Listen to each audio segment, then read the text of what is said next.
जय जिजाऊ, जय शिवराय, जय शंभूराजे. तर मित्रांनो, आज आपण महारुद्र मारुती मंदिर भोगाव येथे दर्शन करण्याकरिता आलो आहोत.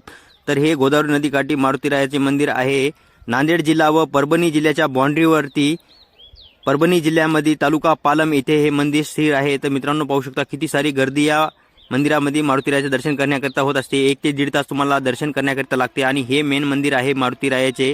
तर इथून भाविक भक्त दर्शन घेत असतात. तुम्हाला मंदिराची मी शूटिंग दाखवत आहे. चला तर मग आता आपण मंदिरामध्ये जाऊन तुम्हाला पूर्णतः मंदिरामधली देखील शूटिंग दाखवतो. तर मित्रांनो, आपण आता मंदिरामध्ये चाललो. तर मंदिरामध्ये आलो आहोत. तर इथं पाहू शकता किती मस्त प्रकारे हनुमानच्या फोटो लावलेले आहेत बजरंगबलीच्या. तर मंदिराला खूपच फुलांनी भारी सजवलं होतं मित्रांनो. त्याची पण मी शूटिंग घेतलेली आहे आणि आता आपण तुम्हाला मारुतीरायाचे दर्शन घडून आणणार आहे. तर तुम्ही व्हिडिओमधून सुद्धा दर्शन घेऊ शकता मित्रांनो. हवा ही आहे मेन मारुतीरायाची मूर्ती आणि आता आपण इथं महाप्रसादाकडे आलेलो आहोत. तर पाहू शकता इथे वर्षाचे 365 दिवस महाप्रसाद तुम्हाला मिळत असतो. कधीही तुम्ही दर्शनाला या आणि महाप्रसाद घ्या मित्रांनो. हा नवसाला नेहमी पावणारा मारुती आहे. जर तुमचं कोणतं काम होत नसेल तर एकदा नवस करून बघा, तुमचं काम नक्की होईल आणि लवकरात लवकर येऊन तुम्ही मारुतीरायाचे दर्शन घ्या. भेटूया मग अशा जगा नवीन व्हिडिओमध्ये.